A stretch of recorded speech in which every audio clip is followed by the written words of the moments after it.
Hi friends, ನಮಸ್ಕಾರ ನಮಸ್ಕಾರ ನಮಸ್ಕಾರ. Welcome back to the golden voice podcast. ನಾನು ನಿಮ್ಮ ಮಿಮಿಕ್ರಿ ಮಹೇಶ್. ಪ್ರತಿ ಬಾರಿಯಂತೆ ಈ ಬಾರಿ ಕೂಡ ಒಬ್ಬರು ವಿಶೇಷವಾದ ಅತಿಥಿನ ಕರ್ಕೊಂಡು ಬಂದಿದ್ದೀನಿ ನಮ್ಮ ಗೋಲ್ಡನ್ ವಾಯ್ಸ್ ಪ್ಲ್ಯಾಟ್ಫಾರ್ಮ್ಗೆ. ಸ್ನೇಹಿತರೆ, ಕರ್ನಾಟಕದಲ್ಲಿ ಇತ್ತೀಚೆಗೆ ಇವರ ಒಂದು ಧ್ವನಿ ಮಿಶ್ರಿತ ವಿಡಿಯೋಗಳು ಸಾಕಷ್ಟು ವೈರಲ್ ಆಗ್ತಾ ಇದೆ. ಸಮಾಜಕ್ಕೆ ಒಂದು ಉತ್ತಮವಾದಂಥ ಸಂದೇಶಗಳನ್ನು ಒಳಗೊಂಡಿರ್ತಕ್ಕಂಥ ವಿಡಿಯೋ ಮತ್ತು ಆಡಿಯೋ ಇದಾಗಿರುತ್ತೆ. ಇವರು ಬೇರೆ ಯಾರು ಅಲ್ಲ, ನಮ್ಮೆಲ್ಲರ ಮೆಚ್ಚಿನ ಒಬ್ಬರು voice over artist, voice actor, ನನ್ನ ನೆಚ್ಚಿನ ಗೆಳೆಯ ಅಜಿತ್ ವಿವೇಕಿ. ಇವ್ರ ಬಗ್ಗೆ ನಿಮ್ಗೆ ಗೊತ್ತಿರುತ್ತೆ. ಸೋಷಿಯಲ್ ಮೀಡಿಯಾ, ಫೇಸ್ಬುಕ್ ಇರ್ಬೋದು, ಇನ್ಸ್ಟಾಗ್ರಾಮ್ ಇರ್ಬೋದು, ಯೂಟ್ಯೂಬ್ ಇರ್ಬೋದು, ಟ್ವಿಟರ್ ಇರ್ಬೋದು, ಎಲ್ಲ ಕಡೆ ಇವರ ಒಂದು ಧ್ವನಿಯ ಝಲಕ್ ನಡೀತಾನೆ ಇದೆ. ಅದರ ಜೊತೆಗೆ ಇವ್ರು ಮಾಡ್ತಾ ಇರೋ ಕಂಟೆಂಟ್ ಎಷ್ಟು ವೈರಲ್ ಆಗ್ತಾ ಇದೆ ಅಂದರೆ ಸಾಕಷ್ಟು ಟ್ರೋಲ್ ಪೇಜ್ ಅವರು ಕೂಡ ಅದನ್ನು ಶೇರ್ ಮಾಡ್ತಾ ಇದ್ದಾರೆ. ಜೊತೆಗೆ ವಾಟ್ಸಪ್ಪಲ್ಲಿ ಕೂಡ ನನಗೇ ಬರುತ್ತೆ ಸುಮಾರು ಫಾರ್ವರ್ಡ್ಗಳು. ಸೊ ಅಷ್ಟು ವೈರಲ್ ಆಗ್ತಾ ಇದೆ ಇವ್ರ ಕಂಟೆಂಟು. ಅಂದರೆ ವಿಷಯ ಚೆನ್ನಾಗಿದ್ದರೆ ಜನ ಇಷ್ಟಪಡ್ತಾರೆ ಅನ್ನೋದಕ್ಕೆ ಇವರೇ ಉದಾಹರಣೆ. ಸೊ ವೆಲ್ಕಮ್ ಅಜಿತ್ ವಿವೇಕಿ, ನಮ್ಮ ಶೋಗೆ ನಿಮಗೆ ಸ್ವಾಗತ. Thank you so much sir. ಮತ್ತು ನನ್ನ ಈ ಒಂದು ವಿಶೇಷವಾದ ಸಂದರ್ಶನಕ್ಕೆ ಕರೆಸಿದ್ದಕ್ಕೆ ಮಾತಾಡೋಕ್ಕೆ ಖುಷಿ ಆಗುತ್ತೆ. ಪ್ರತಿ ಸರ್ತಿ ನಿಮ್ಮ ಜೊತೆ ಏನೋ ಒಂದು ಹೊಸ ವಿಷಯ ನಿಮ್ಮಿಂದ ನಾನು ತಿಳ್ಕೊತೀನಿ. ಸೊ ನಮ್ಗೆ ಅದೇ ಒಂದು ದೊಡ್ಡ ಸೌಭಾಗ್ಯ ಸರ್ ನಿಮ್ಮ ಜೊತೆ ಮಾತಾಡೋದು. ನೋಡಿ ಎಷ್ಟು ಸಿಂಪಲ್ ಇದ್ದೀರಾ, ಅದಕ್ಕೆ ಹೇಳೋದು ತುಂಬಿದ ಕೊಡ ತುಳುಕಲ್ಲ ಅಂತ. ಕೆಲವರೆಲ್ಲ ಏನೂ ಇರಲ್ಲ, ಖಾಲಿ ಕೂಡ ಅಳ್ಳಾಡಿಸ್ತಾ ಇರ್ತಾರೆ. ಇರಲಿ, ಭಾಳ ಸಂತೋಷ. ನಿಮ್ಮ ಈ ಒಂದು ಆ ಡೌನ್ ಟು ಅರ್ತ್ ಕ್ವಾಲಿಟಿನೇ ನನಗೆ ಬಹಳ ಇಷ್ಟ ಆಗೋದು ಅಜಿತ್ ಅವರೇ. ಪರಸ್ಪರ ಇದು ಕಲಿಕೆ ಅನ್ನೋದು ನಿರಂತರವಾಗಿರುತ್ತೆ. ಯಾವಾಗಲೂ ಕಲಿಯೋಣ, ಒಟ್ಟಾಗಿ ಬೆಳೆಯೋಣ. ಹೇಳಿ, ಇತ್ತೀಚೆಗೆ ನೀವು ಮಾಡ್ತಾ ಇರೋ ಸಾಕಷ್ಟು ವಿಡಿಯೋಗಳು, ಆಡಿಯೋಗಳು ವೈರಲ್ ಆಗ್ತಾ ಇದೆ. ಏನಿದ್ರ ಗುಟ್ಟು ಅಜಿತ್? ಸರ್ ಗುಟ್ಟೇನಿಲ್ಲ, ಲಾಸ್ಟ್ ಇಯರ್ ಐ ಥಿಂಕ್ ಲಾಕ್ಡೌನಲ್ಲೇ ನಾನು ಸ್ಟಾರ್ಟ್ ಮಾಡಿಕೊಂಡೆ. ಮುಂಚೆ ಟೈಮ್ ಸಿಗ್ತಾ ಇರಲಿಲ್ಲ ಅನ್ಅಫಿಷಿಯಲ್ ವೀಡಿಯೋಸ್ ಆಗಲಿ ಅಥವಾ ಈ ಯಾವುದೋ ಒಂದು ಪರ್ಟಿಕ್ಯುಲರ್ ಸಬ್ಜೆಕ್ಟ್ ಇಟ್ಕೊಂಡು, ಫಾರ್ ಎಕ್ಸಾಂಪಲ್ ಕೊರೋನಾ ಬಗ್ಗೆ ಅವೇರ್ನೆಸ್ಸನ್ನು ಸ್ಪ್ರೆಡ್ ಮಾಡೋದು, ಆ ಥರ. ಅಷ್ಟು ಮುಂಚೆ ಟೈಮ್ ಸಿಗ್ತಿರ್ಲಿಲ್ಲ. ಬಟ್ ಆಫ್ಟರ್ ಲಾಕ್ಡೌನ್ ಸ್ವಲ್ಪ ಟೈಮ್ ಸಿಕ್ತು. ನಮ್ಮ ಕಮರ್ಷಿಯಲ್ ವಾಯ್ಸ್ ಅವ್ರ ಜೊತೆಗೆ ಡಬ್ಬಿಂಗ್ ಜೊತೆಗೆ ಇದನ್ನು ಕೂಡ ಮಾಡೋಣ ಅಂಥೇಳಿ ಒಂಚೂರು ಕೈ ಹಾಕಿದ್ವಿ. ಲಾಸ್ಟ್ ಇಯರಿಂದಾನೇ ಸ್ಟಾರ್ಟ್ ಮಾಡ್ಕೊಂಡಿರೋದು, ಜೂನ್ ಜುಲೈಯಲ್ಲಿ. ಸೊ ಅವಾಗ ಬಾಂಡೆ ತೊಳೆದ್ರಿ ಅನ್ನೋದೊಂದು ಉತ್ತರ ಕರ್ನಾಟಕ ವಿಡಿಯೋ ತುಂಬ ವೈರಲ್ ಆಯಿತು ಆ ಟೈಮಲ್ಲಿ ಫಸ್ಟ್. ಸೊ ಅದಾದಮೇಲೆ ನನಗೆ ಅನ್ನಿಸ್ತಿಲ್ಲ, ನಾನು ಮಾಡಬೇಕು, ಕಂಟೆಂಟ್ ಜನರಿಗೆ ಇಷ್ಟ ಆಗ್ತಾ ಇದೆ, ಜನ ಇಷ್ಟಪಡ್ತಿದ್ದಾರೆ. ಸೊ ಹಾಗಾಗಿ ಅಲ್ಲಿಂದ ಜರ್ನಿ ಶುರುವಾಗಿದ್ದು. ಅದಾದಮೇಲೆ ನಾನು ಮೋಟಿವೇಶ್ನಲ್ ಸ್ಟೋರೀಸು, ಮಾರಲ್ ಸ್ಟೋರೀಸ್ ಹೇಳಕ್ಕೆ ಶುರು ಮಾಡಿದೆ ಸರ್. ನಿಮಗೂ ಗೊತ್ತಿದೆ. ಸೊ ಚೂರು ಟೈಮ್ ತೊಗೊಳ್ತು ಜನರನ್ನ ರೀಚ್ ಆಗೋಕ್ಕೆ. ಬಟ್ ಈಗ ನೀವೇ ನೋಡ್ತಿದ್ದಂಗೆ ತುಂಬ ಎಲ್ಲರ ಸ್ಟೇಟಸಲ್ಲೂ, ಎಲ್ಲರ ಇದರಲ್ಲೂ, ಫೇಸ್ಬುಕ್ ವಾಲ್, ಅದರ ಎಲ್ಲ ಕಡೆ ಸ್ಟೋರೀಸ್ ಇದೆ. ಅಂದರೆ ಜನಕ್ಕೆ ಇಷ್ಟ ಆಗ್ತಾ ಇದೆ ಕಾಂಟೆಂಟ್ ಅಂತೇಳಿ. ಸೊ ಅದೇ ಜನರನ್ನ ಒಂದ್ಸರ್ತಿ ರೀಚ್ ಆಯಿತು, ಅಥವಾ ಮನುಷ್ಯ ಯಾರು ಮಾಡ್ತಿದ್ದಾರೆ, ಅಥವಾ ಈ ಮನುಷ್ಯ ಏನಾದರೂ ಹಾಕಿದ್ರೆ ಅದು ಸಾಮಾಜಿಕವಾಗಿ ಜನರಿಗೆ ಒಂದು ಉಪಯುಕ್ತವಾದ ಕಾಂಟೆಂಟ್ ಇರುತ್ತೆ ಅಂತ ಗೊತ್ತಾಗ್ಬಿಟ್ರೆ ಜನ ಅದನ್ನು ನೋಡೋಕ್ಕೂ ಶುರು ಮಾಡ್ತಾರೆ, ಹಾಗೂ ಕಣ್ಮುಚ್ಚಿ ಶೇರ್ ಕೂಡ ಮಾಡ್ತಾರೆ ಸರ್. ಅದನ್ನು ಖಂಡಿತ ಇದೇ ಅದ್ರ ಗುಟ್ಟು. ಹೌದು. ಅಂದರೆ ಯಾವುದೇ ಒಳ್ಳೇದಿದ್ರೂ ಜನ ತಗೊಳ್ಳೋಕ್ಕೆ ಹೆಸಿಟೇಟ್ ಮಾಡಲ್ಲ ಅನ್ನೋದಕ್ಕೆ ಇದೇ ಉದಾಹರಣೆ. ಎಸ್, ಯೂಶ್ವಲಿ ನೀವು ಯಾವುದಾದ್ರೂ ಒಂದು ಕತೆ ಇರ್ಬೋದು ಅಥವಾ ಒಂದು ಬೇರೆ ಒಂದು ವಿಡಿಯೋ ಕಂಟೆಂಟನ್ನು ಡಬ್ ಮಾಡೋಕ್ಕೆ ಮುಂಚೆ ಹೇಗೆ ಸೆಲೆಕ್ಟ್ ಮಾಡ್ಕೋತೀರಾ? ಅದು ನೋಡಿದ ಕೂಡಲೇ ಇದನ್ನು ಸೆಲೆಕ್ಟ್ ಮಾಡಿದ್ರೆ ವೈರಲ್ ಆಗುತ್ತೆ ಅಂತ ಮಾಡ್ತೀರಾ, ಅಥವಾ ಇಲ್ಲ ಇದು ಒಳ್ಳೆ ವಿಷಯ ಇದೆ, ಮೆಸೇಜ್ ಇದೆ, ಇದನ್ನು ಮಾಡಬೇಕು ಅನ್ನೋ ಕಾರಣಕ್ಕೋಸ್ಕರ ಮಾಡ್ತೀರಾ? ಸರ್ ಹೇಗಿದೆ ಅಂದರೆ, ಈಗ ಪ್ರತಿ ಸರ್ತಿ ನಾನೇ ಹುಡುಕಿ ಮಾಡೋದು ಆ ಥರ ಏನಿಲ್ಲ. ಕೆಲವೊಂದು ಟ್ರಾಲ್ ಪೇಜಸ್ಗಳು ಅವ್ರು ನನಗೆ ಕಳಿಸ್ತಾರೆ, ಸರ್ ಇದು ತಮಿಳಲ್ಲಿದೆ, ತೆಲುಗುವಲ್ಲಿದೆ, ಹಿಂದಿಯಲ್ಲಿದೆ, ಇಂಗ್ಲೀಷಲ್ಲಿ ನೀವು ಕನ್ನಡಕ್ಕೆ ಮಾಡಿ ಅಂತೇಳಿ. ತುಂಬ ಕಳಿಸಿದ ಮೇಲೆ ನನಗೆ ಅದು ನನ್ನ ಮನಸ್ಸಿನ ಪೂರ್ತಿಯಾಗಿ ಈಗ ಡಬ್ಬಿಂಗ್ ಮಾಡೋದು ನಾನೇ, ಆರ್ಟಿಸ್ಟು, ಕಲಾವಿದ ನಾನೇ. ಓಕೆ. ಸೊ ನನಗದು ಮನಸ್ಸೊಳಗೆ ಇಳೀತು ಅಂದರೆ ಆ ಕಾಂಟೆಂಟ್, ನಾನು ಅದನ್ನು ಮನಸ್ಫೂರ್ತಿಯಾಗಿ ಅದನ್ನು ಔಟ್ಪುಟ್ ಕೊಟ್ಟು ಡಬ್ಬಿಂಗ್ ಮಾಡಿದ್ರೆ ಆಬ್ವಿಯಸ್ಲಿ ಅದು ಜನರ ಮನಸ್ಸಿಗೂ ಇಳಿಯುತ್ತೆ ಅನ್ನೋದೇ ನನ್ನೊಂದು ಭಾವನೆ. ಅದು ವೈರಲ್ ಆಗಲಿ ಅಂತ ಹೇಳಿ ಏನು ಮಾಡಲ್ಲ, ಬಟ್ ಅದು ಬೈ ಗಾಡ್ ಗ್ರೇಸ್ ಅಂತ ಹೇಳ್ಬೋದು ಅಷ್ಟೇ, ದೇವರು ಇದು ಅದಾಗಿರುತ್ತೆ, ಜನಕ್ಕೆ ಇಷ್ಟ ಆಗುತ್ತೆ. ಆಮೇಲೆ ಅದು ಕಾಂಟೆಂಟು ಅದೇ ರೀತಿ ಇರುತ್ತೆ, ಜನಕ್ಕೆ ಉಪಯೋಗವಾಗೋ ರೀತಿನೇ ಇರುತ್ತೆ ಸರ್. ಅದು ಎಲ್ಲ ಟೈಮು ಆಗಲ್ಲ, ನನ್ನ ಪ್ರಕಾರ ಎಲ್ಲ ಟೈಮು ವೈರಲ್ ಆಗಲ್ಲ. ವೈರಲ್ ಅನ್ನೋದು ಅದೇನು ವ್ಯೂಸ್ ಮೇಲೆ ಇರಲ್ಲ, ಬಟ್ ಎಷ್ಟು ಜನರಿಗೆ ರೀಚ್ ಆಯಿತು, ಎಷ್ಟು ಜನ ಅದರಿಂದ ಚೇಂಜ್ ಆದರು ಅನ್ನೋದಕ್ಕೆ ಹೆಲ್ಪ್ ಆದರೆ ಸಾಕು ಅಂತಷ್ಟೇ. ಕೆಲವೊಂದು ಆಗುತ್ತೆ, ಕೆಲವೊಂದು ಆಗಲ್ಲ ಅಷ್ಟೇ ಸರ್. ಅಂದರೆ ನೀವು ಬೇರೆ ಭಾಷೆಯಲ್ಲಿ ಹಿಟ್ ಆಗಿರುವಂಥದ್ದು ತೊಗೊಂಡು ಮಾಡಿದರೂ ಕೂಡ ಇಲ್ಲಿ ಅಷ್ಟು ವೈರಲ್ ಆಗಿರಲ್ಲ ನಿಮ್ಮ ಪ್ರಕಾರ? ಕೆಲವೊಂದು ಆಗಿರಲ್ಲ ಸರ್. ಈಗ ಅಂದರೆ ಎಲ್ಲನೂ ವೈರಲ್ ಆಗುತ್ತೆ ಅಂತಲ್ಲ. ಕೆಲವೊಂದು ಈಗ ಜನ ಹೇಗೆ ತಮಗೆ ತಾವಾದ ವಿಡಿಯೋನ ರಿಲೇಟ್ ಮಾಡ್ಕೊಳ್ತಾರೆ. ಈಗ ಬಾಂಡೆ ತೊಳೆದ್ರಿ, ಫಾರ್ ಎಕ್ಸಾಂಪಲ್ ಬಾಂಡೆ ತೊಳೆದ್ರಿ ವಿಡಿಯೋ ಮಾಡಿದಾಗ ಒಬ್ಬ IT ಮನುಷ್ಯ ಮನೆಯಲ್ಲಿ ವರ್ಕ್ ಫ್ರಮ್ ಹೋಮ್ ಮಾಡುವಾಗ ಎಷ್ಟೆಲ್ಲ ಕೆಲಸಗಳಿರುತ್ತೆ, ಮನೆ ಕೆಲಸನೂ ಇರುತ್ತೆ, ಮತ್ತು ಅವನ ಆಫೀಸ್ ಕೆಲಸನೂ ಇರುತ್ತೆ. ಅದ್ರ ಮಧ್ಯೆ ಅವ್ನ ಮನೆ ಕೆಲಸ, ಅವ್ನ ಹೆಂಡತಿ ಕಾಟ ಅಂತ ಹೇಳಲ್ಲ, ಬಟ್ ಹೆಂಡತಿ ಕೆಲಸ ಮಾಡಿ, ಮನೆ ಕೆಲಸ ಮಾಡಿ ಫಸ್ಟು, ಆಮೇಲೆ ಆಫೀಸ್ ಕೆಲಸ ಮಾಡಿ ಅನ್ನೋ ಥರ ಆ ವಿಡಿಯೋನಲ್ಲಿದೆ. ಸೊ ಅದ್ರ ಮಧ್ಯೆ ಜಗಾಟ ಎಲ್ರದ್ದು ಇರುತ್ತೆ, ಎಲ್ಲರೂ ಮನೆ ಕಥೆನೇ ಇದು. ಸೊ ಎಲ್ಲರೂ ರಿಲೇಟ್ ಮಾಡ್ಕೊಂಡ್ರು, ನಮ್ಮಲ್ಲೂ ಹಿಂಗೆ ಅಲ್ಲ, ಹೌದು ಕಸ ಗುಡ್ಸಿ ಆಫೀಸ್ ಕೆಲಸ ಮಾಡ್ರಿ, ಆಫೀಸ್ ಕೆಲಸ ಅಂದ ತಕ್ಷಣ ಬರೀ ಅಂತ್ಯಾಕ್ಷರಿ ಆಡೋದಲ್ಲ ಅಂತ ಅವಳು ಹೆಂಡತಿಗೆ ಒಣಗ್ತಿರ್ತಾಳಲ್ಲಿ. ಸೊ ಆ ರೀತಿ ಎಲ್ಲರೂ ರಿಲೇಟ್ ಮಾಡ್ಕೊಳ್ಬೋದು. ಇದು ಅದು ವೈರಲ್ ಆಯಿತು, ಜನಕ್ಕೆ ಇಷ್ಟ ಆಯಿತು, ನಮ್ಮದೇ ಕತೆ ಅಲ್ಲಪ್ಪ ಅಂತೇಳಿ. ಅದೇ ಅಂದರೆ ಜನ ರಿಲೇಟ್ ಮಾಡ್ಕೊಳ್ಳೋ ಥರ ಇರೋ ಟಾಪಿಕ್ನ ತಗೊಂಡ್ರೆ ಅದು ವೈರಲ್ ಆಗೋ ಎಲ್ಲ ಸಾಧ್ಯತೆಗಳು ಇರುತ್ತೆ ಅಂತ ಹೇಳ್ತಾರೆ. ಹೌದು, ಖಂಡಿತ. ಎಸ್, ಇದೊಂದು ಟಿಪ್ ಥರ ಕೂಡ ನಮ್ಮ ಕೇಳುಗರಿಗೆ ಕೊಡ್ಬೋದು. ಈಗ ಯಾರಾದರೂ ವಾಯ್ಸ್ ಓವರ್ಸ್ ಮಾಡಬೇಕು, ಒಂದಷ್ಟು ವಿಷಯನ ತಲುಪಿಸ್ಬೇಕು ಅನ್ನೋರಿಗೆ, ಅದೇ ಮುಖ್ಯವಾದ ಉದ್ದೇಶ ಅದರಲ್ಲಿ ನಮಗೆ ಫಸ್ಟ್ ಇಷ್ಟ ಆಗಬೇಕು ಬೇಸಿಕಲಿ, ಆಮೇಲೆ ತಾನಾಗೆ ನಾವು ಮಾಡೋ ಕೆಲಸ ಬೇರೆಯವ್ರಿಗೆ ಇಷ್ಟ ಆಗುತ್ತೆ. Yes yes, well said Ajit ಅವರೇ. ಮತ್ತು ನಿಮಗೆ ಇದು ಡಬ್ಬಿಂಗ್ ಕೂಡ ಮಾಡ್ತಾ ಇರ್ತೀರಾ, ವಾಯ್ಸ್ ಓವರ್ ಕೂಡ ಮಾಡ್ತಾ ಇರ್ತೀರಾ, ಇವೆರಡರಲ್ಲಿ ಯಾವುದು ಬಹಳ ಇಷ್ಟ ಆಗುತ್ತೆ ನಿಮಗೆ ಪರ್ಸ್ನಲಿ? ನನಗೆ ಸರ್ ಎರಡೂ ಇಷ್ಟ ಆಗುತ್ತೆ, ಯಾಕಂದರೆ ಎರಡೂ ಡಬ್ಬಿಂಗೇ ಮಾಡೋದು. ಈಗ ಆಫಿಷಿಯಲ್ ಕೆಲಸದಲ್ಲಿ ನಮ್ಗೆ ದುಡ್ಡು ಸಿಗುತ್ತೆ, ಓಕೆ. ಅನ್ಅಫಿಷಿಯಲ್ ಕೆಲಸದಲ್ಲಿ ದುಡ್ಡು ಸಿಗಲ್ಲ, ಬಟ್ ನಮ್ಮ ಮನಸ್ಸಿನ ಖುಷಿಗಾಗಿ ಮಾಡ್ತೀವಿ ಅಷ್ಟೇ ಸರ್. ಅದು ಅಂದರೆ ಖುಷಿ ಒಂದ್ ಕಡೆ ದುಡ್ಡು ಅಷ್ಟೇ. ಅದೇ ಕೆಲವರು ಹೇಳ್ತಾರೆ ಆರ್ಟ್ ಸಿನಿಮಾ, ಕಮರ್ಷಿಯಲ್ ಸಿನಿಮಾ ಎರಡರಲ್ಲೂ ಮಾಡ್ತೀನಿ. ಆರ್ಟ್ ಸಿನಿಮಾ ಮನಸ್ಸಿನ ಖುಷಿಗೋಸ್ಕರ, ಕಮರ್ಷಿಯಲ್ಲು ಹಣಕ್ಕೋಸ್ಕರ ಅಂತ. ಚೆನ್ನಾಗಿದೆ, ವೆರಿ ಗುಡ್. ಸೊ ಇತ್ತೀಚೆಗೆ ನೀವು ಸಾಕಷ್ಟು ಆ್ಯಡ್ಗಳು ಕೂಡ ಡಬ್ ಮಾಡಿದ್ದೀರಾ ಅಜಿತ್. ಇತ್ತೀಚೆಗೆ ಯಾವ್ಯಾವ ಕಂಪ್ನಿಗೆ ಆ್ಯಡ್ಗೆ ಡಬ್ ಮಾಡಿದ್ರಿ ಸರ್? ಆಪೆ ಎಲೆಕ್ಟ್ರಿಕ್ 3 ವೀಲರ್ಗೆ ಮಾಡಿದೆ, ಆಟೋ ಬರುತ್ತೆ ಅದು ಮಾಡಿದ್ದೀನಿ. ಆಮೇಲೆ ಝೊಮ್ಯಾಟೋಗೆ ಮಾಡಿದ್ದೀನಿ. ಕೆಲವೊಂದಿದೆ ನನಗೆ ಈಗ ಸದ್ಯಕ್ಕೆ ಎಕ್ಸಾಕ್ಟ್ಲಿ ಅದರದ್ದು ಬ್ರ್ಯಾಂಡ್ಗಳ ಹೆಸರು ನೆನಪಿಗೆ ಬರ್ತಿಲ್ಲ. ಈಗ ಈ ಲಾಸ್ಟ್ ಮಂತಲ್ಲಿ ಒಂದು 4-5 ಬ್ರ್ಯಾಂಡ್ಗಳಿಗೆ ಮಾಡಿದೆ ಸರ್ ನಾನು. ಹೆಟಿಕ್ ಇದೆ, ಹೆಟಿಕ್ ನಿಮ್ದು ಇದು ಬರುತ್ತಲ್ಲ ವಾರ್ಡ್ರೋಬ್ದು ಹಿಂಜಸ್ ಎಲ್ಲ, ಸೊ ಅದು ಅವ್ದು ಪ್ರಾಜೆಕ್ಟ್ ಮಾಡಿದ್ವಿ. ಆಮೇಲೆ ನಡೀತಾ ಇದೆ ಸರ್ ಹಂಗೆ. ಅಂದರೆ ನಿಮ್ಮದೇ ಮನೆಯದು ಒಂದು ಹೋಮ್ ಸೆಟಪ್ ಮಾಡ್ಕೊಂಡಿರೋದ್ರಿಂದ ಸಾಕಷ್ಟು ಅನುಕೂಲ ಇದೆ, ಹೊರಗಡೆ ಬರೋ ಅವಶ್ಯಕತೆ ಇಲ್ಲ. ಈ ಲಾಕ್ಡೌನಲ್ಲೂ ಕೂಡ ಎಲ್ಲ ಕೆಲಸಗಳು ಸುಸೂತ್ರವಾಗಿ ನಡೀತಾ ಇದೆ ನಿಮ್ಮದು. ಹೌದು. ಅದೇ ನಾನಿರೋ ಜಾಗದಲ್ಲಿ ಅಂತೂ ಸ್ಟುಡಿಯೋ ಅವೈಲೇಬಿಲಿಟಿ ಇಲ್ವೇ ಇಲ್ಲ ಸರ್. ಈಗ ಹೊರಗಡೆ ಹೋಗ್ಬೇಕಂದ್ರೆ, ನಾನು ಹೋಗ್ಬೇಕಂದ್ರೂ ಹೊರಗಡೆ ಸ್ಟುಡಿಯೋಸ್ ಇಲ್ಲ. ಸೊ ಬೆಸ್ಟು ನಾನು ಮನೇಲೇ ಮಾಡಿಕೊಂಡು, ಐ ಥಿಂಕ್ 2018 ಮಾಡ್ಕೊಂಡೆ ಸರ್, ಜನವರಿ. Very good.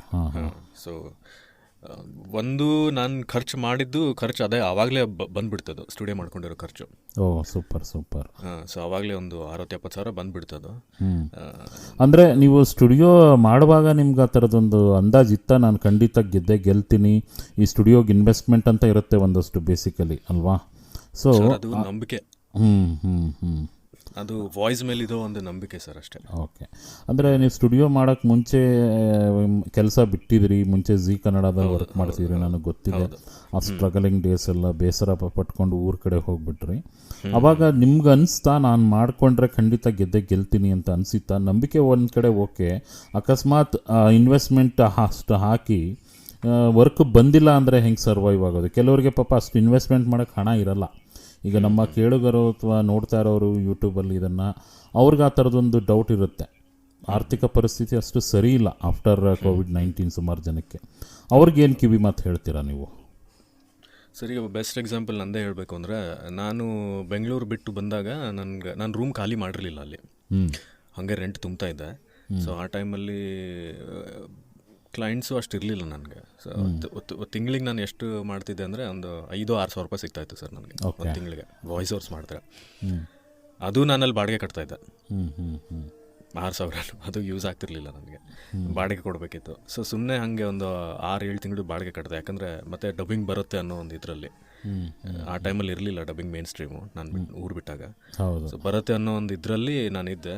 ಅದೇ ನಾನು ಎಲ್ಲ ಖಾಲಿ ಮಾಡ್ಕೊಂಡು ಬಂದಮೇಲೆ ಸ್ವಲ್ಪ ಝಿಯಲ್ಲಿದ್ದಾಗ ನನಗೊಂಚೂರು ಸ್ವಲ್ಪ ದುಡ್ಡಿತ್ತು ನನ್ನ ಅಕೌಂಟಲ್ಲಿ, ಸೇವ್ ಮಾಡ್ಕೊಂಡಿರೋದು.